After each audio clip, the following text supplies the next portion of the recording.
আসসালামু আলাইকুম viewers, welcome back to my channel. কেমন আছেন সবাই? আশা করি ভালো আছেন। তো এখন সকাল 6:30টার মতো বাজে।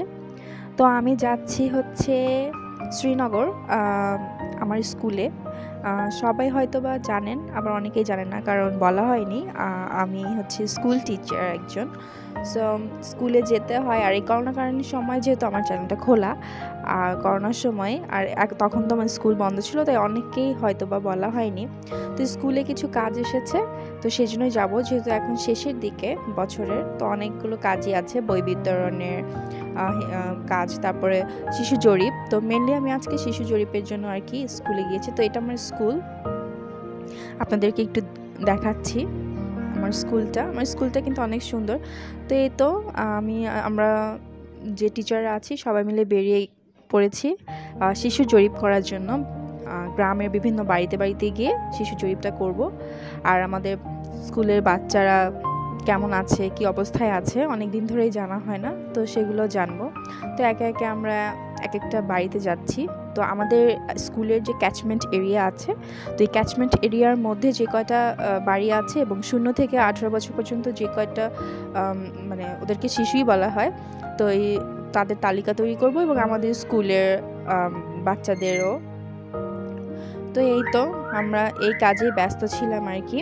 তো এই ভিডিওটা একদিনের না, প্রায় 7-8 দিন আমি গিয়েছি এই কাজে। তো সেই 7-8 দিনের ভিডিও, অল্প অল্প করে ভিডিও, যেহেতু অনেক কাজ ছিল তো বেশি একটা ভিডিও করতে পারিনি। 7-8 দিনের ভিডিও একসাথে করে আজকে আপনাদের সাথে শেয়ার করা। তো বাচ্চাদের বাড়িতে গিয়েছি, আর বাচ্চাদের বাড়িতে যে আসলে আমরা যে টিচার, একজন শিক্ষককে যে কি সম্মান করতে হয়, এত সম্মান পেয়েছি। মানে আসলে মানে শিক্ষকতাটা যে কত সম্মানীয় পেশা, সেটা মানে তাদের শ্রদ্ধা, ভক্তি এবং তাদের সাথে আপ্যায়নও ছিল অনেক। তো আসলে অনেক ভালো লেগেছে এগুলো দেখে। আমরাও টিচারদের অনেক সম্মান করতাম, এবং সেই সম্মানটা যে এখন আমরাও পাচ্ছি। শুধু বাচ্চারা না, যে আমাদের স্কুলে যে বাচ্চারা, তারা না, তাদের গার্জিয়ানরাও অনেক বেশি, তাদের বাবা মারা অনেক বেশি শ্রদ্ধা এবং ভালোবাসা দিয়েছে। আর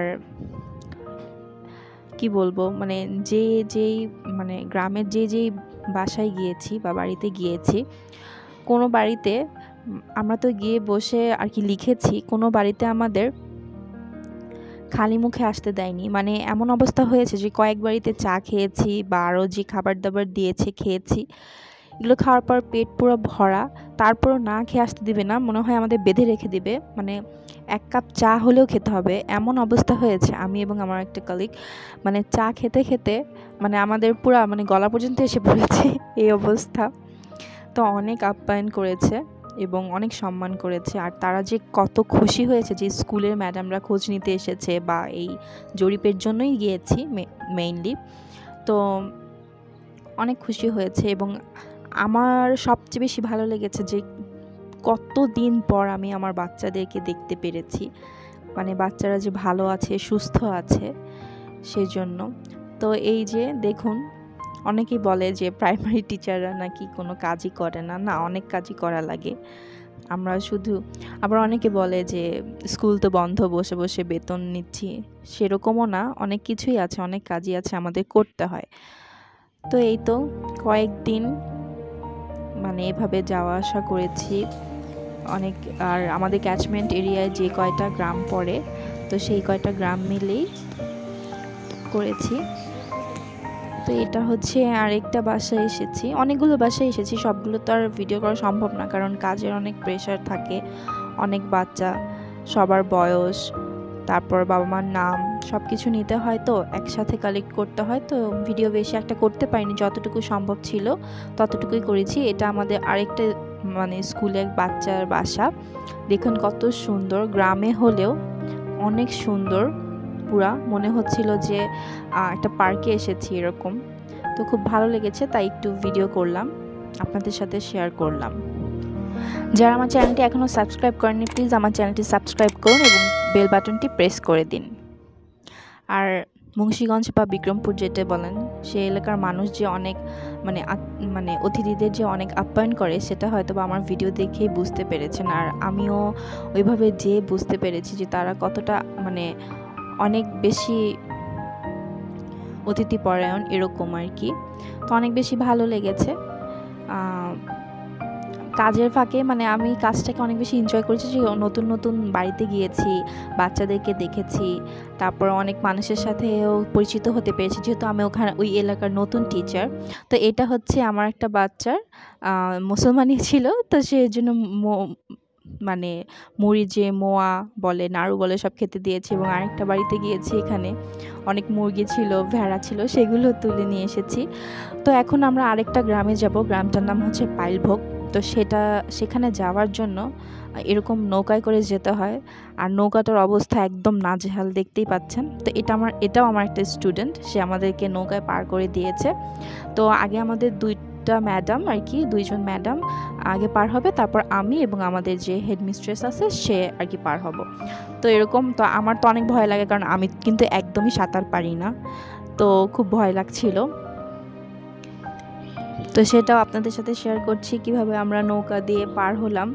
যদিও এখানে বেশি একটা পানি নেই, তারপরও আমি আসলে ভয় পাচ্ছিলাম অনেক, আর আমি সাঁতারও জানি না একদমই। এই গ্রামটাতে যে আমি অনেক অবাক হয়েছি যে আমার স্কুলের বাচ্চারা এরকম নৌকা দিয়ে পার হয়ে, তারপরে বাসার চার আছে সেটা পার হয়ে তারপর প্রতিদিন স্কুলে আসে। আর আমার স্কুলের বাচ্চারা কিন্তু একদম নিয়মিত স্কুলে যেত। তো কত কষ্ট করে আসলে এখনও যে বাচ্চারা পড়ালেখা করতে আসছে এই দিনে, সেটা আসলে অনেক বেশি ভালো লেগেছে। আমরা একদিন যে আমাদের অবস্থা অনেক খারাপ হয়ে গিয়েছিল, মানে এমনও আছে যে ফসলের যে জমি আছে, জমি পার হয়ে তারপরও আমরা এক এক বাড়িতে গিয়েছি। তো সেখান থেকেও আমাদের বাচ্চারা আসে, যেহেতু এটা ক্যাচমেন্ট এরিয়ার মধ্যে পড়েছে। তো এই দেখুন বাঁশের সাঁকো, একটা মাত্র বাঁশ দিয়ে মানে সাঁকোটা তৈরি করা হয়েছে, নিচে একটা বাঁশই ছিল। তো আমি তো কোনোদিনও এগুলো আসলে পার হইনি, যেহেতু ছোটোবেলা থেকে ঢাকাতেই বড় হয়েছি, পড়ালেখা সব কিছুই ঢাকাতে। তো চাকরির সুবাদে যেহেতু এখানে এসেছি, এই মানে অবাক হয়েছে যে আমাদের এই ছোট ছোট ক্লাস 1-এ পড়ে সেই বাচ্চারাও আসে এই গ্রাম থেকে, তো এইভাবে পার হয়ে আসে। মানে আমি যখন পার হতে গেছি আমার কাছে মনে হয়েছে যে মানে পড়ে যাব, বা অনেক ভয় পেয়েছি। আমার এতটুকু সাঁকো পার হতে আমার মনে হয় 5-7 আরও বেশি মানে মনে হয় সময় লেগেছে। কিন্তু যাই হোক, অনেক এনজয় করেছি কাজটা, মানে বিভিন্ন গ্রামে যেয়ে বিভিন্ন মানুষের সাথে মিশতে পেরেছি, সব স্কুলের বাচ্চাদেরকে দেখেছি, এটা সবচেয়ে বেশি ভালো লেগেছে কারণ ওদেরকে অনেক দিন ধরে দেখি না। আর আমরা যাওয়ার পর তো ওরা অনেক খুশি যে ম্যাডামরা এসেছে, অনেক বেশি খুশি হয়েছিল।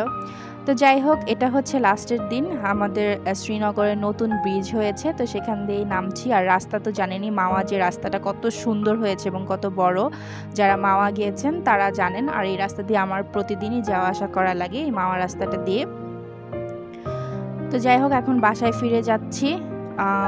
কয়েকদিনের ভিডিওটাই আপনাদের সাথে শেয়ার করলাম, আশা করি ভালো লেগেছে। যদি ভালো লাগে অবশ্যই লাইক কমেন্ট করবেন, আর আমার জন্য দোয়া করবেন। সবাই ভালো থাকেন। আল্লাহ হাফেজ।